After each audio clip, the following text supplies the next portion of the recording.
What baby? Hi friends. Hi friends, ఎలా ఉన్నారు? నేనైతే చాలా బాగున్నాను. మీరు కూడా బాగుండాలని మనస్ఫూర్తిగా కోరుకుంటున్నాను. ఈ రోజు వీడియో వచ్చేసేసి ఏంటంటే పీతల కర్రీ అండి. చాలా టేస్టీగా చేసిద్ది మా అక్క. ఏంటి మంచి ముంజుల్లాగా ఉన్నాయి, లేత ముంజుల్లాగా. మా అక్క స్టైల్లో పీతల కర్రీ ఎలా ప్రిపేర్ చేసుకోవాలో ఈ రోజు వీడియోలో చూద్దాము.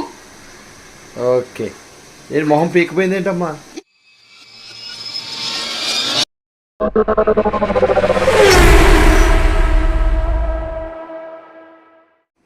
పీతల కూరకి స్టవ్ వెలిగించుకుని దబ్రా పెట్టుకోవాలి. తగినంత ఆయిల్ వేసుకోవాలి. ఈ ఆయిల్ వేడెక్కాక ఆనియన్స్ పేస్ట్ చేసుకోవాలి. ఆ పేస్ట్ వేసేసుకుందాము.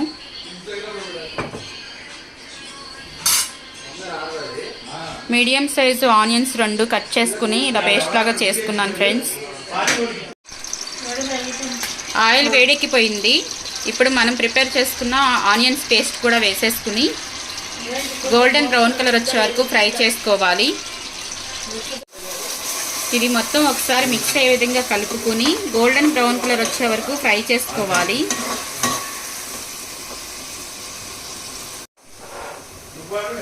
చూడండి ఫ్రెండ్స్, కొంచెం ఫ్రై అయిన తర్వాత ఒక 7-8 పచ్చిమిర్చి ఇలా సన్నగా చీలికల్లా చేసుకుని వేసేసుకోవాలి.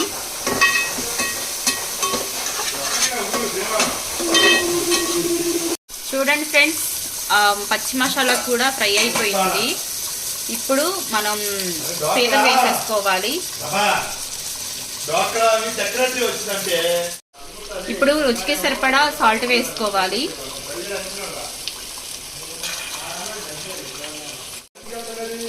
పసుపు వేసుకోవాలి.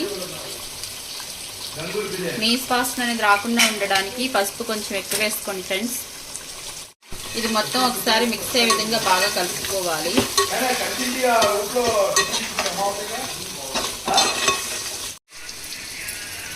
చూడండి ఫ్రెండ్స్, ఇది అల్లం, వెల్లుల్లిపాయి, ఇలాచి, లవంగాయ, చెక్క, కొంచెం ఉల్లిపాయలు, ఇవన్నీ మొత్తం ధనియాలు, జీలకర్ర ఇవన్నీ పేస్ట్ లాగా చేసేసుకున్నాను.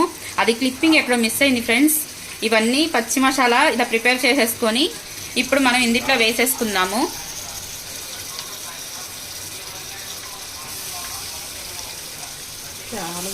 ఇది మొత్తం ఈ పచ్చి మసాలా అంతా ఈ ముక్కలు పట్టే విధంగా ఒకసారి బాగా కలుపుకుని పచ్చి మసాలా పచ్చి వాసన పోయే వరకు ఫ్రై చేసుకోవాలి.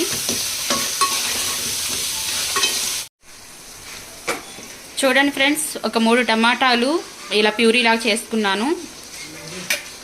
ఇప్పుడు మనం ఈ టమాటా ప్యూరీ ఇందులో వేసేసుకోవాలి.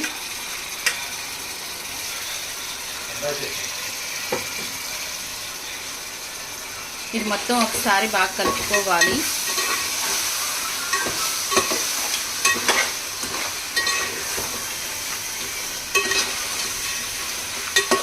చూడండి ఫ్రెండ్స్, అన్నీ ఫ్రై అయిపోయినాయి. ఇప్పుడు తగినంత కారం వేసుకోవాలి. మీరు తినే కారం బట్టి అడ్జస్ట్ చేసి వేసుకోండి.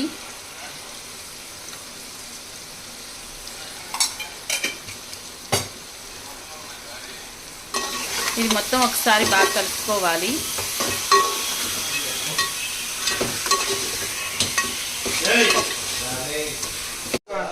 ఇప్పుడు వాటర్ వేసుకోవాలి.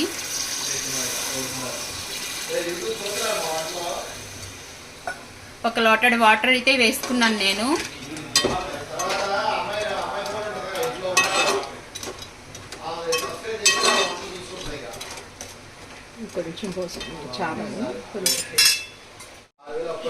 ఇంకొక 1/2 లోటా వేసుకుందాం ఫ్రెండ్స్. ఎందుకంటే పీతలు కొంచెం గట్టిగా ఉంటాయి కాబట్టి అవి ఉడకాలి కాబట్టి కొంచెం వాటర్ ఎక్కువే పట్టింది. ఈ వాటర్ అంతా ఇంకి కూర దగ్గరికి అయ్యే వరకు ఉడికించుకోవాలి. చూడండి ఫ్రెండ్స్, వాటర్ అంతా ఎగిరిపోయి కూర దగ్గరికి అయిపోయింది. లాస్ట్ అండ్ ఫైనల్గా కొత్తిమీర చల్లుకుని దించేసుకోవటమే. అంతే ఫ్రెండ్స్, పీతల కర్రీ ప్రిపేర్ అయిపోయింది. చాలా టేస్టీగా ఉండిద్ది. మీరు కూడా మీ ఇంట్లో ట్రై చేయండి. ఈ వీడియో కనుక మీకు నచ్చినట్టయితే లైక్ చేయండి ఫ్రెండ్స్. మీరు చేసే లైక్ అనేది మాకు ఎంతో సపోర్టింగ్గా ఉంటుంది. అలాగే మరిన్ని వీడియోల కోసం మన ఛానల్ని సబ్స్క్రైబ్ చేసుకోవడం మర్చిపోవద్దు. Thank you for watching.